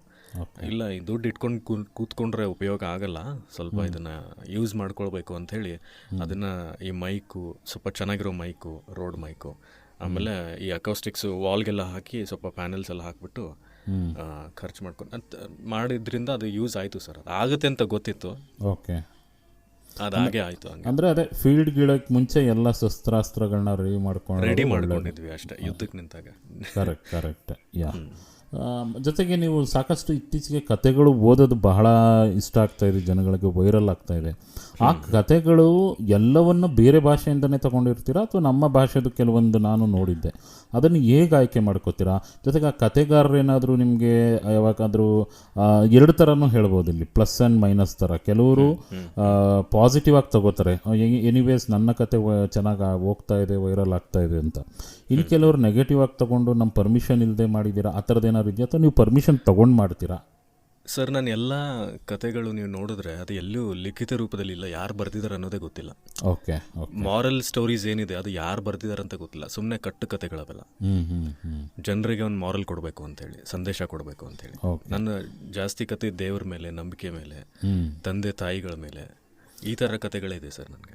ಅದು ಎಲ್ಲಿಂದ ಆಯ್ಕೆ ಮಾಡ್ತೀರಾ, ಹೇಗೆ ಸಿಗುತ್ತೆ ಸರ್? ಇದು ಕೆಲವೊಂದು ಈ ಮೋಟಿವೇಶ್ನಲ್ ಸ್ಪೀಕರ್ಸ್ ಇರ್ತಾರೆ, ಸೋನು ಶರ್ಮಾ ಅಂತ ಇದ್ದಾರೆ, ವಿವೇಕ್ ಬಿಂದ್ರಾ ಅಂತ ಇದ್ದಾರೆ. ಕೆಲವೊಂದು ಸ್ಟೋರೀಸ್ ಅಲ್ಲಿಂದ ಆಯ್ಕೆ ಮಾಡ್ಕೊಂಡಿರ್ತೀನಿ. ಅವ್ರು ತುಂಬ ಚೆನ್ನಾಗಿ ಹೇಳಿರ್ತಾರೆ, ಇಷ್ಟ ಆಗುತ್ತೆ ಅವ್ರ ಸ್ಟೈಲ್ಗೆ ಇಲ್ಲೆಲ್ಲ. ಸೊ ನನಗನ್ಸುತ್ತೆ, ಐ ಥಿಂಕ್ ನಾನು ಇದನ್ನ ಕನ್ನಡಕ್ಕೆ ಹೇಳಬೇಕಲ್ಲ, ಜನರಿಗೆ ತಲುಪಿಸ್ಬೇಕು ಅನ್ನೋದು ಅದೊಂದು ಇದು. ಬಟ್ ಅವ್ರದ್ದು ಕತೆ ಅಲ್ಲ ಅದು, ಓನಾಗಿ ಯಾರು ಆ್ಯಕ್ಚುಲಾಗಿ ಅವ್ರ ಲ್ಯಾಂಗ್ವೇಜಲ್ಲಿ ಹೇಳಿದಾರಲ್ಲ ಅವ್ರದ್ದು ಕತೆ ಅಲ್ಲ ಅದು, ಎಲ್ಲ ಒಂದು ಕೇಳಿರೋ ಕತೆ ಅಷ್ಟೇ, ಬರ್ದಿರೋ ಕತೆ ಅಲ್ಲ. ನಂದೇ ಕತೆ ಅಂತ ಯಾರೂ ಇಲ್ಲ ಅದಕ್ಕೆ ಲೇಖಕರು. ಓಕೆ, ಪಂಚತಂತ್ರ ಕತೆಗಳು ಹೆಂಗಿದೆ ಅಲ್ಲ ಸರ್, ಈಗ ವಿಷ್ಣು ಶರ್ಮಾ ಅವ್ರು ಬರೆದ್ರಲ್ಲ, ಅವೆಲ್ಲ ಮಾರಲ್ ಸ್ಟೋರೀಸ್. ಈಗ ಅದನ್ನೇ ನಾನು ಹೇಳಿದ್ರೆ ಯಾರಿಗೂ ಅಂದರೆ ಕಾಪಿರೈಟ್ ಇಶ್ಯೂ ಆ ಥರ ಪ್ರಾಬ್ಲಮ್ ಇಲ್ಲಲ್ಲ. ಈ ಕತೆಗಳು ಅದೇ ಥರ. ಹೌದು ಹೌದು ಹೌದು ಹೌದು ಈಗ ಸುಮಾರು ಜನ ಭಾಷಣದಲ್ಲೂ ಬಳಸ್ತಾರೆ, ಅದೇನು ತಪ್ಪೇನಿಲ್ಲ. ಜೊತೆಗೆ ನೀವೇನು ಆಡಿಯೋ ಬುಕ್ ಅಂತ ಏನು ಮಾಡ್ತಾ ಇಲ್ಲ ಇದನ್ನ? ನಾನು ಅದರಿಂದ ಏನು ದುಡ್ಡು ಗಳಿಸ್ತಿಲ್ಲ ಸರ್. ಜನರನ್ನ ಸ್ವಲ್ಪ ತಕ್ಕ ಮಟ್ಟಿಗೆ ಬದಲಾವಣೆ ಮಾಡ್ಬೋದು ಅಥವಾ ಬದಲಾಗ್ಬೋದು ಜನ, ಅಥವಾ ಚೆನ್ನಾಗಿ ಅನ್ಸುತ್ತೆ ಕೇಳ್ಬೋದು ಅಂತೇಳಿ ಅಷ್ಟೇ, ಮತ್ತೇನಿಲ್ಲ ಸರ್. ಸರಿ ಅಜಿತ್ ಅವರೇ, ಈಗ ನೀವು ಹಲವಾರು ಬೇರೆ ವಾಯ್ಸ್ ಆ್ಯಕ್ಟರ್ಗಳ ಹೆಸರು ಹೇಳ್ತೀರಾ, ಇವ್ರು ಚೆನ್ನಾಗಿ ಮಾಡ್ತಾರೆ, ಅವ್ರು ಚೆನ್ನಾಗಿ ಮಾಡ್ತಾರೆ ಅಂತ ನಾವು ಮಾತಾಡುವಾಗ ಸಾಕಷ್ಟು ಸಂದರ್ಭಗಳಲ್ಲಿ. ನಿಮಗೆ ಯಾರನ್ನು ನೋಡಿ ನಾನು ಒಬ್ಬ ವಾಯ್ಸ್ ಆ್ಯಕ್ಟರ್ ಆಗಬೇಕು ಅನ್ನೋ ಸ್ಫೂರ್ತಿ ಬಂತು? ಟು ಬಿ ವೆರಿ ಫ್ರ್ಯಾಂಕ್, ನಾನು ಈ ಇಂಟ್ರೆಸ್ಟ್ ತೊಗೊಂಡಾಗ ನಮ್ಮಲ್ಲಿ ಡಬ್ಬಿಂಗೇ ಇರಲಿಲ್ಲ ಕನ್ನಡದಲ್ಲಿ. ಸೊ ಕನ್ನಡದಲ್ಲಿ ಯಾರನ್ನಾದ್ರೂ ನೋಡಿ ನಾನು ಇನ್ಸ್ಪೈರ್ ಆಗಿದ್ದೀನಿ ಅನ್ನೋದು ಆ ಥರ ಯಾವುದೂ ಇಲ್ಲ, ಆರ್ಟಿಸ್ಟ್ಗಳಿಲ್ಲ. ಬಟ್ ಹಿಂದಿ ತುಂಬ ನೋಡ್ತಾ ಇದ್ದೆ ಸರ್. ನನಗೆ ತೆಲುಗು ತಮಿಳು ಅಷ್ಟು ಅರ್ಥ ಆಗಲ್ಲ, ಬಟ್ ಹಿಂದಿ ತುಂಬ ಫಾಲೋ ಮಾಡ್ತಾ ಇದ್ದೆ. ನಾನು ಟೈಟಾನಿಕ್ ಮೂವಿ ನೋಡಿದೆ, ಜೆರಾಸಿಕ್ ಪಾರ್ಕ್ ನೋಡ್ತಾ ಇದ್ದೆ. ನಾವು ಚಿಕ್ಕವರಿದ್ದಾಗಿಂದ ಬಂದಿರೋದು ಅದು, ನಾವು ಆಗಲೇ ಎಲ್ಲ ಸ್ಟಾರ್ ಗೋಲ್ಡ್ ಎಲ್ಲ ಬರ್ತಿತ್ತು. ಅಂದರೆ ಹಿಂದಿ ಭಾಷೆಯಲ್ಲಿ ನೋಡಿದ್ರೆ? ಹಿಂದಿ ಭಾಷೆಯಲ್ಲಿ ನೋಡಿ, ಹಿಂದಿ ಡಬ್ಬಿಂಗಿಂದಾನೇ ಇನ್ಸ್ಪೈರ್ ಆಗಿರೋದು. ಎಷ್ಟು ಚೆನ್ನಾಗಿ ಮಾಡ್ತಾರಲ್ಲ ಇವರು ಅಂತೇಳಿ. Okay okay. ಸೊ ಅಲ್ಲಿಂದಾನೇ ಸ್ಟಾರ್ಟ್ ಆಯಿತು. ಅಂದರೆ ನೀವು ಆ ಬಾರ್ಡರ್ಲಿ ಇರೋದ್ರಿಂದ ಅದೊಂದು ಪ್ರಭಾವ ಇದೆ ನಿಮಗೂ ಕೂಡ? ಹೌದು, ನಮ್ಮಲ್ಲಿ ಮರಾಠಿ ಇದೆಲ್ಲ ಪ್ರಭಾವ ಇದೆ, ಮರಾಠಿ ಇದೆ, ಹಿಂದಿ ಇದೆ. ಸೊ ಹಾಗಾಗಿ ನಾವು ಹಿಂದಿ ಜಾಸ್ತಿ ಈ ಕಡೆ ನೋಡ್ತೀವಿ. ಅಂದರೆ ಜಾಸ್ತಿ ನೋಡ್ತೀವಿ ಅಂದರೆ ಅದು ಅಷ್ಟು ಅದಕ್ಕೆ ಪ್ರಾಮುಖ್ಯತೆ ಕೊಡಲ್ಲ. ಕೆಲವೊಂದು ಕಾಂಟೆಂಟ್ ಹಿಂದಿಯಲ್ಲೇ ಇರುತ್ತೆ, ಅದನ್ನು ಹಿಂದಿಯಲ್ಲೇ ನೋಡಬೇಕಾಗತ್ತೆ. ಕನ್ನಡದಲ್ಲಿ ಬಂದರೆ ಕನ್ನಡದಲ್ಲಿ ನೋಡ್ತೀವಿ ಅಷ್ಟೇ ಸರ್. ಕರೆಕ್ಟ್. ಸೊ ಈಗ ಹೊಸದಾಗಿ ಈ ಒಂದು ಕ್ಷೇತ್ರಕ್ಕೆ ಬರಬೇಕನ್ನೋರಿಗೆ ಏನು ಕಿವಿ ಮಾತು ಹೇಳ್ತೀರಾ ಅಜಿತ್ ಅವರೇ? ಹೊಸದಾಗಿ ಬರಬೇಕನ್ನೋರಿಗೆ ಒಂದೇ ಕಿವಿ ಮಾತು, ಫಸ್ಟು ನಿಮ್ಮ ವಾಯ್ಸ್ ಮೇಲೆ ನೀವು ನಂಬಿಕೆ ಇಟ್ಕೊಳ್ಳಿ. ಓಕೆ. ಪ್ರತಿಯೊಂದನ್ನು ನೀವು ಸ್ವಲ್ಪ ರಿಸರ್ಚ್ ಮಾಡಬೇಕು ನಿಮ್ಮದೇ ಓನಾಗಿ. ಎಲ್ಲದಕ್ಕೂ ಇನ್ನೊಬ್ರು ಹೆಲ್ಪ್ ಮಾಡ್ತಾರೆ, ಅವರಿಂದ ಸಿಗುತ್ತೆ ಅಂತ ಅನ್ನೋದು ದೊಡ್ಡ ತಪ್ಪು ಆ್ಯಕ್ಚುಲಿ. ನಿಮ್ಮದೇ ಓನ್ ಒಂದು ರಿಸರ್ಚ್ ಮಾಡಿ, ಟ್ರೈನಿಂಗಿಗೆಲ್ಲ ಹೋದಾಗ ಅಲ್ಲಿ ಅರ್ಥ ಮಾಡ್ಕೊಳ್ಬೇಕು ಅಲ್ಲಿ ಏನು ಹೇಳ್ಕೊಡ್ತಿದ್ದಾರೆ ಅನ್ನೋದನ್ನು. ಪ್ರತಿಯೊಂದನ್ನು ಗಮನಿಸಬೇಕು. ಇದೊಂಥರ ಪರ್ಫಾರ್ಮಿಂಗ್ ಆರ್ಟ್ ಇದ್ದಂಗೆ. ಅದು ಅವ್ರು ಹೇಳ್ಬೋದು ಅಷ್ಟೇ ಥಿಯರಿ, ಹಿಂಗೆ ಮಾಡ್ಬೋದು ಅಂತೇಳಿ. 90% ಕೆಲಸ ನಮ್ದಿದೆ. ನಾವು ಆ್ಯಕ್ಟಿಂಗ್ ಕಲಿಬೇಕು, ನಾವು ವಾಯ್ಸ್ ಮಾಡ್ಯುಲೇಷನ್ ಮಾಡಬೇಕು, ವಾಯ್ಸ್ ಬ್ಯಾಲೆನ್ಸಿಂಗ್ ತುಂಬ ಇಂಪಾರ್ಟೆಂಟ್ ಇದರಲ್ಲಿ. ಓಕೆ. ವಾಯ್ಸ್ ಬ್ಯಾಲೆನ್ಸಿಂಗ್ ಅಂದರೆ ಹೇಗೆ ಮಾಡ್ಕೋಬೋದು ಅಂತ ಒಂಚೂರು? ಈಗ ವಾಯ್ಸ್ ಬ್ಯಾಲೆನ್ಸಿಂಗ್ ಅಂದರೆ ನಂದೇ ಒಂದು ಎಕ್ಸಾಂಪಲ್ ಹೇಳ್ತೀನಿ ನಿಮಗೆ. ಫಸ್ಟು ನಾನು ಇಂಡಸ್ಟ್ರಿಗೆ ಬಂದಾಗ ನನಗೇನು ಗೊತ್ತಿಲ್ಲ ಸರ್. ಮಾಡ್ಯುಲೇಷನ್ ಅಂದರೆ ಗೊತ್ತಿಲ್ಲ, ವಾಯ್ಸ್ ಬ್ಯಾಲೆನ್ಸಿಂಗ್ ಅಂದರೆ ಗೊತ್ತಿಲ್ಲ. ಸೊ ತುಂಬ ಕಷ್ಟ ಆಗ್ತಾಯಿತ್ತು. ಮಾಡ್ಯುಲೇಷನ್ ಅಂದ್ರೇ ನಂಗೆ ಅವ್ರು ಹೇಳೋರು ಮಾಡ್ಯುಲೇಷನ್ ಬೇಕು ವಾಯ್ಸಲ್ಲಿ ಅಂತೇಳಿ. ಅಂದರೆ ಏನು ಗೊತ್ತೇ ಇಲ್ಲ ಮಾಡ್ಯುಲೇಷನ್ ಅಂದರೆ. ಸೊ ನಾನು ಅವಾಗ ಹೆಂಗೆ ಮಾಡ್ತಿದ್ವಿ ಅಂದರೆ, ಬ್ಯಾಲೆನ್ಸಿಂಗ್ ಅಂದರೆ ಫಸ್ಟು ಈಗ ನಾವು ಮಾತಾಡ್ತಾ ಇದ್ದೀವಿ, ನಮ್ಮ ಮಾತಿನ ಒಂದು ಏರು ಇಳಿತಗಳಲ್ಲಿ ನಾವು ಮಾಡ್ಯುಲೇಷನ್ ಮಾಡಿದಾಗಲೂ ಕೂಡ ಅದು ಚೆನ್ನಾಗೇ ಕೇಳಿಸುತ್ತೆ ನಿಮಗೆ. ಹೌದು, ಕೇಳೋರಿಗೆ. ಹೌದು. ಅದೇ ನಂದು ವಾಯ್ಸಲ್ಲಿ ಕ್ರ್ಯಾಕ್ ಇದೆ ಅಥವಾ ನನ್ನ ಗ್ರೇನ್ಸ್ ಇದೆ ವಾಯ್ಸಲ್ಲಿ, ಅದು ಕ್ಲಾರಿಟಿ ಇಲ್ಲ. ಕೆಲವೊಂದು ಶಬ್ದಗಳು ಉಚ್ಚಾರಣೆ ಚೆನ್ನಾಗಿರುತ್ತೆ, ಕೆಲವೊಂದು ಉಚ್ಚಾರಣೆ ಚೆನ್ನಾಗಿರಲ್ಲ. ಅಥವಾ ಏರಿಳಿತಗಳು ಮಾಡ್ಯುಲೇಷನ್ನಲ್ಲಿ ಏರ್ಪೇರ್ ಆಗುತ್ತೆ. ಸೊ ಇದು ಒಂದು ಬ್ಯಾಲೆನ್ಸಿಂಗ್ ಅಂತ ಹೇಳ್ತಾರೆ ಸರ್ ಇದಕ್ಕೆ. ಸೊ ಈಗ ಒಂದು ಫೇಕ್ ವಾಯ್ಸ್, ಫಾಲ್ಸ್ ವಾಯ್ಸ್ ಇರುತ್ತೆ ನಮ್ಮದು. ಬಾರು ಇಲ್ಲಿ ನಿನ್ನ ಕರ್ಕೊಂಡು ಹೋಗ್ತೀನಲ್ಲಿ ತುಂಬಾ ಚೆನ್ನಾಗಿದೆ. ಹ್ಮ್ ಹ್ಮ್ ಹ್ಮ್ ಇದು ನಮ್ದು ಬೇಸಲ್ಲಿ ಮಾತಾಡಕ್ ಹೋಗಿ ಫೇಕ್. ಇದು ಬ್ಯಾಲೆನ್ಸಿಂಗ್ ಅಲ್ಲ. ಬ್ಯಾಲೆನ್ಸಿಂಗ್ ಅಂದ್ರೆ ನ್ಯಾಚುರಲ್ ಆಗಿ ಕೇಳಿಸ್ಬೇಕು. ಹ್ಮ್ ಹ್ಮ್ ಹ್ಮ್ ಕೇಳೋರ್ಗೆ ಓಕೆ ತುಂಬಾ ನ್ಯಾಚುರಲ್ ಆಗಿ ಕೇಳಿಸ್ಬೇಕು. ಬಾರು ಇಲ್ಲಿ, ನಾನು ನಿನ್ನನ್ನು ಕರ್ಕೊಂಡು ಹೋಗ್ತೀನಿ, ತುಂಬಾ ಚೆನ್ನಾಗಿದೆ ಅಲ್ಲಿ. ಇದರಲ್ಲಿ ಬೇಸ್ ಸ್ವಲ್ಪ ಇದ್ರೂ ಕೂಡ ಅದೊಂದು ಬ್ಯಾಲೆನ್ಸಿಂಗ್ ಆಗಿ ಕೇಳಿಸುತ್ತೆ. ಕರೆಕ್ಟ್ ಕರೆಕ್ಟ್ ಇದೇನಪ್ಪ ತುಂಬಾ ಹಿಂಗೆ ಹಿಡ್ಕೊಂಡ್ಬಿಟ್ಟು ಮಾತಾಡಿದ್ದಾನೆ ಅನ್ಸೋದಿಲ್ಲ. Correct correct. ಸೊ ಇದನ್ನ ನಾವು ಕಲಿಬೇಕು. ಈ ಬ್ಯಾಲೆನ್ಸಿಂಗ್ ಪ್ರತಿಯೊಂದು ಮಾಡ್ಯುಲೇಷನ್ ಅಲ್ಲೂ ಇರಬೇಕು ಅಂತ. ಹ್ಮ್ ಹ್ಮ್ ಹ್ಮ್ ಅರ್ಚಿದ್ರು ಅದೇ ಮಾಡ್ಯುಲೇಷನ್, ಅದು ಬ್ಯಾಲೆನ್ಸಿಂಗ್ ಇರಬೇಕು. ಅರ್ಚಿದ್ರು ಸುಮ್ಮನೆ ಅರ್ಚೋದಲ್ಲ, ಹೌದು ಹೌದು ಸುಮ್ಮನೆ ಅರ್ಚೋದಲ್ಲ. ಬಾರ ಇಲ್ಲಿ ಹೋಗೋಣ ಅಲ್ಲಿ. ಇದು ಅನ್ನೋದು ಇದು ಬೇರೆ ಆಗತ್ತೆ. ಹೌದು. ಬಾರೋ ಇಲ್ಲಿ ಹೋಗೋಣ ಅನ್ನೋ ಇದು ಬ್ಯಾಲೆನ್ಸ್ ಅಲ್ಲಿದೆ. ಹಾಂ ಹಾಂ ಓಕೆ ವೆರಿ ಪಿಚ್ ಚೇಂಜ್ ಆಗಬಾರ್ದು. Yes yes. ಆಮೇಲೆ ನಿಮ್ಮದು ಮೂಲತಃ ಉತ್ತರ ಕರ್ನಾಟಕದ ಭಾಷೆ, ಬಟ್ ಅದನ್ನೇ ಬಳಸ್ಕೊಂಡು ಮಾಡೋಕ್ಕೆ ಕಷ್ಟ ಆಯಿತು ಅಂತ ಅಂದ್ಕೊಂಡಿದ್ದೀನಿ ನಾನು. ನೀವು ಬೆಂಗಳೂರು ಬಂದು ಹೊಸದ್ರಲ್ಲಿ ಇಲ್ಲಿ ಕನ್ನಡ ಬೇರೆ ಥರ ಇದೆ ಅಲ್ವಾ ಕಂಪೇರ್ ಟು. ಹೌದು ಹೌದು. ಸೊ ಅದನ್ನು ಹೇಗೆ ಕಲ್ತ್ಕೊಂಡ್ರಿ? ಕಲಿಬೇಕಾ ವಾಯ್ಸ್ ಆರ್ಟಿಸ್ಟ್ ಆಗಬೇಕಾದವರು? ಈಗ ನಾನು ಉತ್ತರ ಕರ್ನಾಟಕ, ಈಗ ಮಂಗಳೂರು ಸೈಡ್ನವ್ರು ಇರ್ತಾರೆ, ಶಿರಸಿ ಅವ್ರು ಇರ್ತಾರೆ, ಶಿವಮೊಗ್ಗ ಅವ್ರು ಇರ್ತಾರೆ. ಎಲ್ಲರದ್ದು ಲ್ಯಾಂಗ್ವೇಜು ಸ್ಲ್ಯಾಂಗ್ ಎಲ್ಲ ಚೇಂಜ್ ಇದೆ. ಸೊ ಬೇಸಿಕ್ಲಿ ನಾವು ನಮ್ಮ ಮೂವೀಸಲ್ಲಿ ಯೂಸ್ ಮಾಡೋ ಮೇನ್ ಭಾಷೆ ಅಂದರೆ ಬೆಂಗಳೂರು ಭಾಷೆನೇ. ಬೆಂಗಳೂರು ಸ್ಲ್ಯಾಂಗ್ ಎಲ್ಲ ಕಡೆ ಶುದ್ಧ ಕನ್ನಡನ ಯೂಸ್ ಮಾಡ್ತೀವಿ. ಬೇರೆ ಬೇರೆ ಸ್ಲ್ಯಾಂಗ್ಸ್ ಇದೆ, ಕ್ಯಾರೆಕ್ಟರ್ ಬಂದಂಗೆ ಸ್ಲ್ಯಾಂಗ್ಸ್ನ ಯೂಸ್ ಮಾಡ್ಕೊಳ್ತಾರೆ. ಬಟ್ ನಾನೇನು ಮಾಡಿದೆ, ನಂದು ಉತ್ತರ ಕರ್ನಾಟಕ, ನಾನು ಸ್ಟಾರ್ಟಿಂಗ್ ಹೋದಾಗ ಪ್ರಾಬ್ಲಮ್ ಆಯಿತು. ಕೆಲವೊಂದು ವರ್ಡ್ಸ್ಗಳಿಗೆ ಮಾತ್ರ ಪ್ರಾಬ್ಲಮ್ ಆಯಿತು ಸರ್. ಈಗ ಎಲ್ಲ ಕಂಪ್ಲೀಟ್ಲಿ ಆಗಲಿಲ್ಲ, ಯಾಕಂದರೆ ನಮ್ಗೆ ಬೆಂಗಳೂರು ಭಾಷೆ ಬಂದೇ ಬರುತ್ತೆ ಆಬ್ವಿಯಸ್ಲಿ. ಹೌದು. ಸೊ ನನಗಷ್ಟು ಕಷ್ಟ ಆಗಲಿಲ್ಲ ಅದ್ರ ಬಗ್ಗೆ. ನಾನು ಕಲ್ತ್ಕೊಂಡೆ. ಬಟ್ ಕೆಲವೊಂದು ವರ್ಡ್ಸಲ್ಲಿ ಅಥವಾ ಸಂಖ್ಯೆಗಳನ್ನ ಏಳು ಅಂತ ಹೇಳುವಾಗ ನನಗೆ ಸ್ವಲ್ಪ 7 ಗಂಟೆಗೆ ಅಂತ ಹೇಳುವಾಗ ಅದು ಸ್ವಲ್ಪ ಪ್ರಾಬ್ಲಮ್ ಇತ್ತು ಇನಿಷಿಯಲ್ ಸ್ಟೇಜಲ್ಲಿ. ಅದು ಓವರ್ಕಮ್ ಮಾಡ್ಕೊಂಡೆ, ಅದೇ ಪ್ರಾಕ್ಟೀಸ್ ಮಾಡಬೇಕು, ಆಗುತ್ತೆ. ಸೊ ಅದಾಯಿತು. ಬಟ್ ಈಗ ನಾನು ಕೆಲವೊಂದು ವೆಬ್ ಸೀರೀಸ್ ಮಾಡಿದೆ, ಅದರಲ್ಲಿ ಕ್ಯಾರೆಕ್ಟರ್ ನಾನು ಉತ್ತರ ಕರ್ನಾಟಕದಲ್ಲೇ ಮಾಡ್ತಾ ಇದ್ದೀನಿ, ಸ್ಲ್ಯಾಂಗಲ್ಲೇ. ಸೊ ಅದನ್ನು ನನಗೆ ಇನ್ನೂ ಎಂಜಾಯ್ ಮಾಡ್ತಾ ಇದ್ದೀನಿ. ನಮ್ಮ ಅದರಲ್ಲಿ ಬೈಗಳಿವೆ, ಅಬ್ಯೂಸಿವ್ ವರ್ಡ್ಸ್ ಇದೆ ಅದರಲ್ಲಿ. ನಾನೆಲ್ಲ ನಮ್ಮ ಕಡೆ ನಾವೇನು ಬೈತೀವೋ ನಾರ್ಮಲ್ ಆಗಿ ನಾನು ಅದನ್ನೇ ವೆಬ್ ಸೀರೀಸ್ಗಳಲ್ಲಿ ಯೂಸ್ ಮಾಡ್ತಾ ಇರೋದು. ಸೊ ಅದು ಚಾನಲ್ ಕಡೆಯಿಂದ ಅಪ್ರೂವಲ್ ಕೂಡ ಆಯಿತು, ಟೆಲಿಕಾಸ್ಟ್ ಕೂಡ ಆಗ್ತಾ ಇದೆ. ಅದೇ ವೆಬ್ ಸೀರೀಸ್ ಬಗ್ಗೆ ಮಾತಾಡಿದ್ರೆ ಮೇ ಬಿ ಅದೇ ಒಂದು ಎಪಿಸೋಡ್ ಮಾಡಬೇಕಾಗಬಹುದು. ಮುಂದೆ ಮಾಡೋಣ ಅದನ್ನು ಕೂಡ. ಸೊ ಈಗ ಒಂದು ಕಂಟೆಂಟ್ ಅಂತ ತಗೊಂಡಾಗ ಟ್ರಾನ್ಸ್ಲೇಷನ್ನು ಕೂಡ ಮಾಡ್ಕೋಬೇಕಾಗತ್ತೆ. ಈಗ ನಾವು ಬೇರೆ ಭಾಷೆದು ಅಲ್ಲಿ ವೈರಲ್ ಆಗಿರುತ್ತೆ ಅಥವಾ ಹಿಟ್ ಆಗಿರುತ್ತೆ ಅಂತ ಅಂದ್ಕೊಳ್ಳಿ, ಸಿನಿಮಾ ಇರ್ಬೋದು ಅಥವಾ ಏನು ಬೇಕಾರಾಗ್ಬೋದು, ಅದು ವಾಯ್ಸ್ ಓವರ್. ಅದನ್ನು ಟ್ರಾನ್ಸ್ಲೇಷನ್ ವರ್ಕ್ ನೀವೇ ಮಾಡ್ಕೋತೀರಾ ಅಥವಾ ಬೇರೆ ಯಾರಾದರೂ ಹೆಲ್ಪ್ ಮಾಡ್ತಾರಾ ನಿಮಗೆ? ಸರ್, ಇದು ಅನ್ಅಫಿಷಿಯಲ್ ವೀಡಿಯೋಗೆ ಹಿಂದಿ ನಾನು ಯೂಶ್ವಲಿ ತೊಗೊಳ್ಳೋದೇ ಹಿಂದಿ ವೀಡಿಯೋಸ್ನ. ಬೇರೆ ಭಾಷೆ ನನಗೆ ಗೊತ್ತೂ ಆಗಲ್ಲ. ಆಮೇಲೆ ಸುಮ್ಮನೆ ಯಾರು ಟ್ರಾನ್ಸ್ಲೇಷನ್ ಕೊಟ್ಟರು ನನಗದು ಅಷ್ಟು ಸ್ಯಾಟಿಸ್ಫ್ಯಾಕ್ಷನ್ ಅನಿಸಲ್ಲ ಬೇರೆಯವ್ರಿಗೆ. ಸೊ ಹಿಂದಿ ನನಗೆ ಬೇಸಿಕ್ಲಿ ಅರ್ಥ ಆಗುತ್ತೆ. ನಾನೇನು ಟ್ರಾನ್ಸ್ಲೇಟ್ ಮಾಡ್ತಾ ಕೂತ್ಕೊಳ್ಳಲ್ಲ. ಆನ್ ಗೋ ಹೋಗ್ತಾ ಇರುತ್ತಲ್ಲ ಡಬ್ಬಿಂಗು, ಕೇಳಿಬಿಟ್ಟು ನಾನು ಹಂಗೆ ಕನ್ನಡಕ್ಕೆ ಮಾಡ್ತಾ ಇರ್ತೀನಿ ಸರ್ ಅದನ್ನು. ಓಕೆ, ಅಂದರೆ ನೀವೇ ಮಾಡಿಕೊಂಡೇ ಮಾಡ್ತೀರಾ ಆಲ್ವೇಸ್? ಟ್ರಾನ್ಸ್ಲೇಷನ್ ವರ್ಕ್ ಗೊತ್ತಿದ್ರೆ ಒಳ್ಳೆಯದು ಅಂತ ಹೇಳ್ತೀರಾ?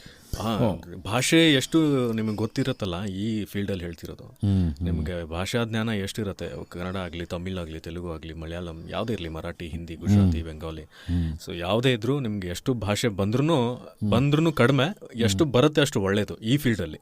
Okay okay. ಮತ್ತು ಈಗ ನೀವು ಅಂಥ ಝೀ ಕನ್ನಡ ಅಂತ ದೊಡ್ಡ ಸಂಸ್ಥೆಯನ್ನು ಬಿಟ್ಟು ನಿಮ್ಮದೇ ಒಂದು ಸ್ಟುಡಿಯೋ ಮಾಡ್ಕೊಂಡ್ರಿ, ಅದಕ್ಕೇನು ರಿಗ್ರೆಟ್ಸ್ ಇಲ್ಲ ಅಂತೀರಾ? ಅಲ್ಲಿ ಏನು ಗಳಿಸ್ತಿದ್ರೆ ಅದಕ್ಕಿಂತ ಹೆಚ್ಚು ಗಳಿಸ್ತಾ ಇದ್ದೀರಾ ಅಥವಾ ಹೇಗಿದೆ ಆರ್ಥಿಕ ಪರಿಸ್ಥಿತಿ? ನೀವು ಹೇಳ್ಕೊಳ್ಳೋದಾದರೆ ಏನು ಗಳಿಸ್ಬೋದು ಒಬ್ಬ ಆರ್ಟಿಸ್ಟ್ ಆಗಿ ಇದೇ ಫೀಲ್ಡನ್ನು ಫುಲ್ ಟೈಮ್ ತಗೊಂಡ್ರೆ? ಸರಿಗ ಒಂದು ಸಂಸ್ಥೆ ಕೆಳಗಡೆ ಕೆಲಸ ಮಾಡಬೇಕು ಅಂದರೆ ಒಂದು ಲಿಮಿಟೆಡ್ ಫ್ರೀಡಮ್ ಇರುತ್ತೆ. ಓಕೆ. ಸೊ ಆ ಫ್ರೀಡಮ್ನ ನೀವು ಎಲ್ಲ ಕಡೆ ಯೂಸ್ ಮಾಡ್ಕೊಳಕ್ಕಾಗಲ್ಲ. ಬರೀ ಅವ್ರ ಚಾನಲಲ್ಲಿ ಮಾತ್ರ, ಆ ಸಂಸ್ಥೆ ಅಂಡರಲ್ಲಿ ಮಾತ್ರ ಮಾಡ್ಕೊಳ್ಬೋದು. ಸೊ ಚಾನಲ್ಗೆ ಹೋದರೆ ಚಾನಲಲ್ಲಿ ದೊಡ್ಡ ಹೆಸರು ಬರುತ್ತೆ, ಚಾನಲ್ಗೆ ಮಾಡ್ತಿದ್ದೀವಿ ಅನ್ನೋದು. ಲಕ್ಷಾಂತರ ಕೋಟ್ಯಾಂತರ ಜನ ನಿಮ್ಮ ವಾಯ್ಸ್ ಕೇಳ್ತಾರೆ, ಅದು ಒಂದು ಕಡೆ ಓಕೆ. ಬಟ್ ಅದೇ ನೀವು ಬೇರೆ ಕಡೆ ಹೋಗಿ ಮಾಡಬೇಕು, ಬೇರೆ ಕಡೆ ಆಫರ್ ಬಂದಾಗ ನಿಮಗೆ ಮಾಡೋಕ್ಕಾಗಲ್ಲ. ಯಾಕಂದರೆ ಚಾನಲ್ ಅಗ್ರಿಮೆಂಟ್ ಇರುತ್ತೆ, ಬೇರೆ ಕಡೆ ಮಾಡೋ ಹೋಗಿಲ್ಲ ಅಂತ. ಆಮೇಲೆ ಚಾನಲ್ ನಿಮಗೆ ಮಂತ್ಲಿ ಪೇ ಮಾಡುತ್ತೆ, ಓಕೆ, ಸ್ಯಾಲ್ರಿ ಥರ. ಹೌದು. ಸೊ ಆಮೇಲೆ ಚಾನಲಲ್ಲಿ ಕೆಲಸ ಇರೋದೇ 10 ರಿಂದ 15 ನಿಮಿಷ ಮ್ಯಾಕ್ಸಿಮಮ್ ಒನ್ ಡೇ ಅಲ್ಲಿ.